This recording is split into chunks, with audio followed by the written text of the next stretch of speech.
রাজনৈতিক দেব এবং সাংসদ দেবকে আবারও ছাপিয়ে গেল অভিনেতা দেব। শুধু এটুকুই বলতে পারি যে টালিগঞ্জে এর আগে এত কারোর বুকের পাটা হয়নি যে এই ধরনের মুভি বার করবে। হ্যাঁ, কথা বলছি প্রধানের, এবং সামনেই ছুটির মরশুম, তো নিশ্চয়ই পরিবারের সঙ্গে কিংবা বন্ধু বান্ধবের সাথে মুভি প্ল্যান করছেন। যদি প্রধান দেখার প্ল্যান করে থাকেন তাহলে অবশ্যই দেখুন এই রিভিউ ভিডিওটি। প্রধান ছবির ব্যাপারে সর্বপ্রথম যা বলবো যে এই ধরনের ছবি বানাতে সত্যি সাহস লাগে, বুকের পাটা লাগে, এবং যেটা প্রথমেই বললাম যে এর আগে কোনো হিরো এই ধরনের মুভি বানানোর কথা ভাবেননি, যেটা কিন্তু দেব করেছেন। কি রয়েছে মুভিটিতে সেটা তো বলবো, তার আগে বলি যে একজন অভিনেতা হিসেবে যেখানে দেবকে এর আগে বহুবার কিন্তু বহু সমালোচনার সম্মুখীন হতে হয়েছিল যে উচ্চারণ পারেন না বা অভিনয় পারেন না, সেক্ষেত্রে কিন্তু সেই সমস্ত সমালোচনার মুখে সপাটে চড় দিয়েছেন দেব এই অভিনয়ের মাধ্যমে। আপনি তো দেবের অভিনয়ে মুগ্ধ হবেন। তার আগে গল্পটি নিয়ে যদি বলি যে এই ধরনের গল্প যেখানে কিন্তু আজকের দিনে দাঁড়িয়ে সরকারিভাবে কিংবা বেসরকারিভাবে বিভিন্ন গ্রামে যেই সমস্ত দুর্নীতি হয়ে থাকে, পঞ্চায়েত ব্যবস্থা থেকে শুরু করে শিক্ষা নিয়োগ দুর্নীতি এবং বিভিন্ন নিয়োগ দুর্নীতি নিয়ে যেখানে এখন তোলপাড় রাজ্য, সেই সমস্ত দুর্নীতির কথা একটা ছবির মাধ্যমে তুলে আনা, তাও কমার্শিয়াল ওয়েতে, হয়তো সবাই পারবেন না কিংবা সবার সাহস হবে না। সেই সাহসই কিন্তু দেখিয়েছেন দেব নিজে একজন সাংসদ হয়ে, এটা হচ্ছে সবচেয়ে বড় কথা। আর যদি আসি পরিচালনার ক্ষেত্রে, তাহলে অভিজিৎ সেন, যিনি কিন্তু প্রধান ছবির পরিচালকের মধ্যে রয়েছেন, তিনি যেহেতু রাজকুমার হিরানির অ্যাসিস্ট্যান্ট ডিরেক্টর, তো সেক্ষেত্রে কিন্তু তার ছবির মধ্যে গুরুর স্পর্শ খুবই লক্ষণীয়, কারণ তিনি কিন্তু একইভাবে ছবিটিকে প্রেজেন্ট করেছেন, যার মধ্যে কিন্তু টাচ রয়েছে রাজকুমার হিরানির। অভিনয়ের ক্ষেত্রে যদি যাই নায়িকার কথায়, তাহলে সৌমিত্রিষাকে খুব একটা, আমার পার্সোনালি খুব একটা ভালো লাগেনি, কারণ ধারাবাহিক থেকে এসে প্রথম ছবি, সেক্ষেত্রে যথেষ্ট নিজের অভিনয় তিনি দেওয়ার চেষ্টা করেছেন, কিন্তু সেক্ষেত্রে হয়তো অনেকটা ফিকে পড়ে গেছে বিভিন্ন ক্ষেত্রে। আমার পার্সোনালি সৌমিত্রিষাকে অতটা ভালো লাগেনি।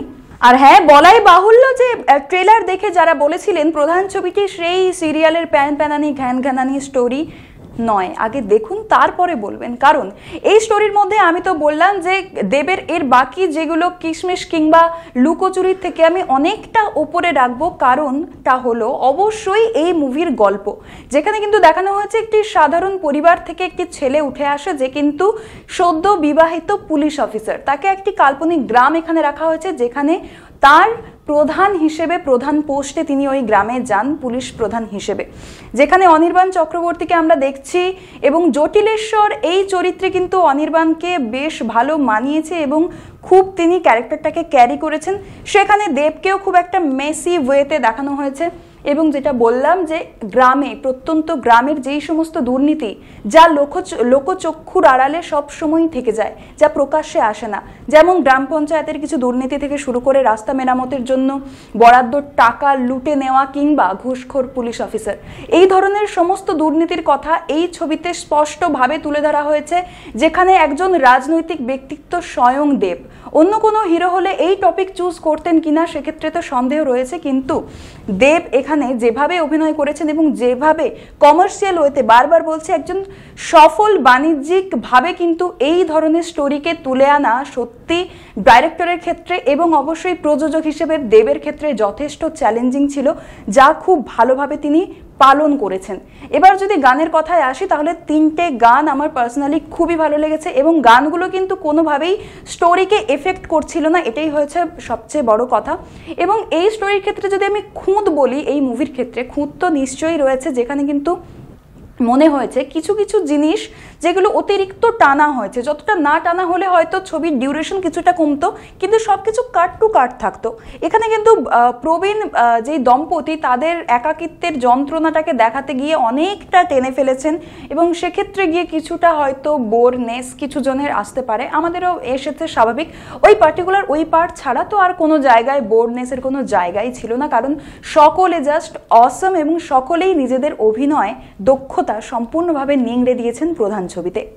আপনারা দেখলেন যে কেমন হয়েছে প্রধান ছবি, এবং যতটা বলা সম্ভব আমি তো বললাম, এর চেয়ে বেশি বললে স্পয়লার দেওয়া হবে।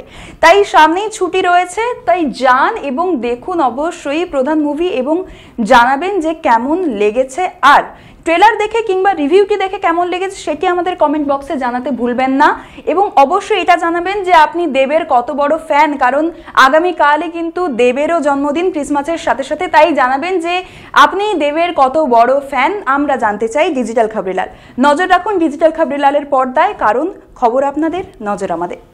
ডিজিটাল খবরিলাল, খবর আপনাদের, নজর আমাদের।